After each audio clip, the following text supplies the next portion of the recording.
you live in a small village and you have a declining congregation, it's all too easy really to think when another major agency like the Age UK leave the area that it's easy to give up or to say it's beyond our resources, beyond our personal energy and means to keep this craft group going.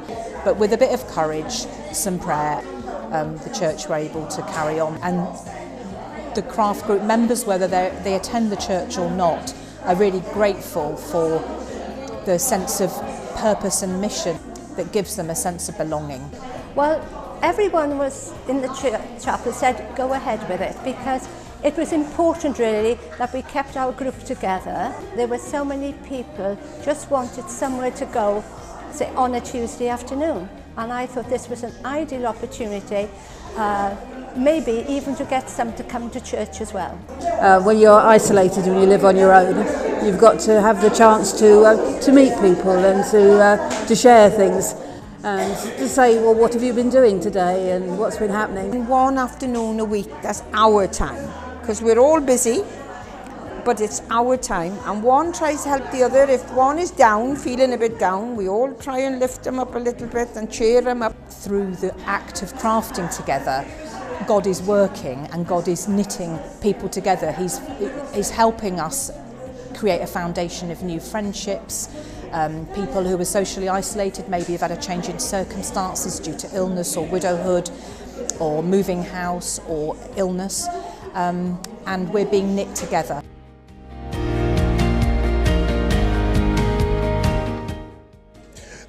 The vision actually came several years ago when we had a church meeting and we said that we didn't want to be insular, so we decided we would start Welcome Point, which was one of our first, which is here. It's about 3 years ago, Justin and I thought up Welcome Point to bring in people, and it was soups and a roll and tea and coffee so that the community could come in and talk to each other, have a chat to each other. Then later on came the food bank, because we found that there was lots of people that couldn't get to the food bank because it was 6 miles away. We've got a great hardcore of volunteers, the diehards here who've seen it through, and even as we speak we have a client that we're dealing with now. We contacted the Congregational and they said, yeah, no problem, and they've never cancelled on us. So it's been, I think, 5 or 6 years, every third Saturday, once a month. Strum and Drum is a few people that gather together that play ukuleles and drums. The congregation, as I understand it, is relatively small, but they punch above their weight because they're involved in so many other community initiatives. The church here and the church hall and all the facilities have been put on the map. We'd been doing an ordinary drop-in for the Friends of the Church, but when we were asked if we would like to do this drop-in for Causeway, we jumped at the chance, and immediately everything changed. This church became full of people with learning difficulties. Well, people come in and they have coffees and teas and squash and biscuits and things, and then they can do whatever they like. They can do puzzles or drawing, or we have a disco going at the front of the church. They love the disco. And of course the carers enjoy getting together too. That's really good.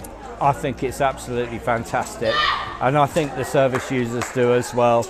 They get so excited about coming here every Wednesday. Thursday night life group is an offshoot from the Wednesday morning drop-in. The ones that come, we have a Christian message, they do some craft work to take home.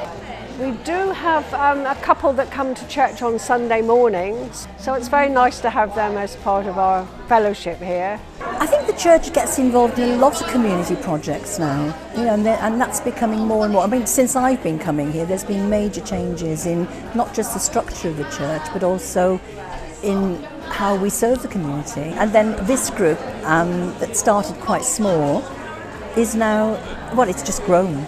And we just love it. We've got so attached to different people who come. So that's why we started it and why we go on with it, because we love it. And all we wanted people to see was the love of Jesus in action.